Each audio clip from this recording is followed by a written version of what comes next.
Breaking news, everybody. Another big trade. Back-to-back trades. Super big deal here. We're going to be getting right into that between the formerly known Two Girls, One Cup, now is known as the, I don't even fucking know, and the GOAT Squad. So we're going to be getting into that right now. This has the GOAT Squad sending over Chris Olave and Joe Burrow, and then receiving Kyren Williams. Big move.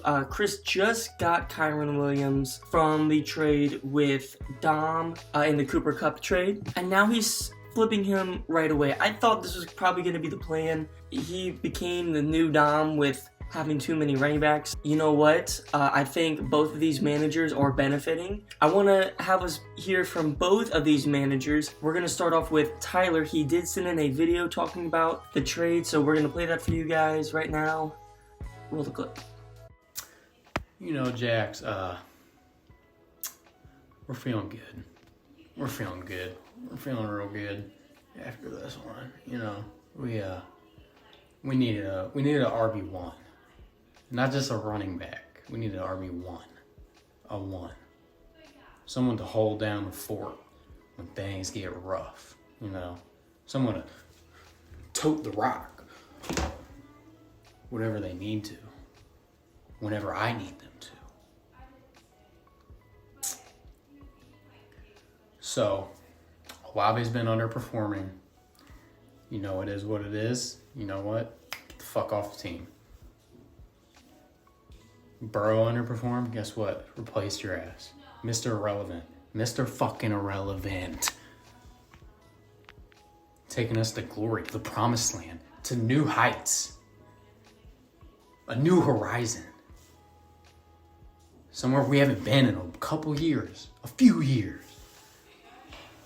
And we're ready.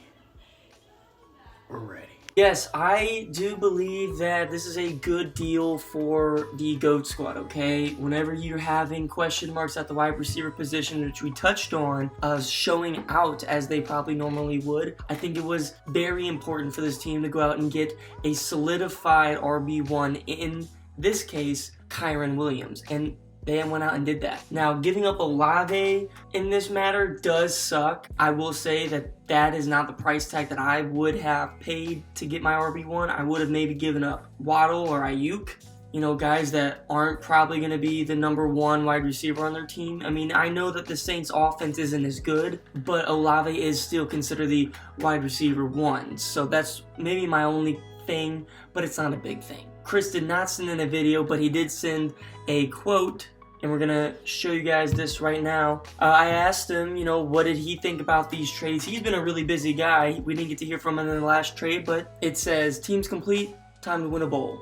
And you know what? I totally see it. I think his team is now complete.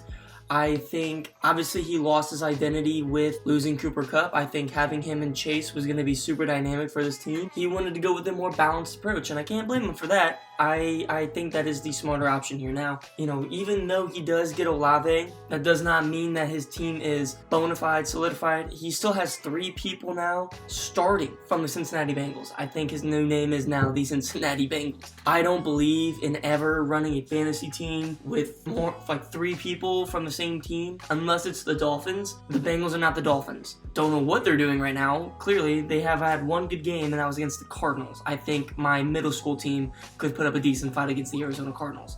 So I'm not sold on the Bengals. I think Chris has bought into the Bengals. Having 3 people on that team, I'm just not a fan of. And that's why I cannot give this trade a win for him, because you're now, I said you lost a trade when you traded for Joe Mixon. That was stacking that and Jamar Chase. And then you add on to it now with Joe Burrow. I don't like that. And I think that is a problem. And I don't think anyone's going to take Joe Mixon or Joe Burrow for sure, and I don't think you're going to want to get rid of Jamar Chase, because that'd be foolish, right? So you're pretty much stuck with this team now, I think, for the rest of the year. As you said, you know, team's complete, you did all you can do, and you've made a lot of trades. You have made, I think, 5 trades on your own. That's insane. I just am hoping that having so many eggs in one basket will not come back to bite you.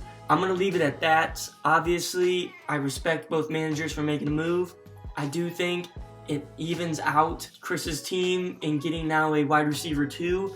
I don't think he's going to even play Joe Burrow by the end of the year, and if he does, then I don't think it's going to be that effective. And you losing Kyren, that was your best running back, so hopefully that does not come back to bite you. And as for the GOAT squad, obviously you don't want to lose Olave, but to get Kyren, that's a pretty good deal, especially when Olave isn't performing as normal at the moment, and maybe that's because of Derek Carr and Michael Thomas returning. We don't know for sure yet. It's still pretty early. Early signs would suggest that. So you're picking up a great running back in response to that poor wide receiver play.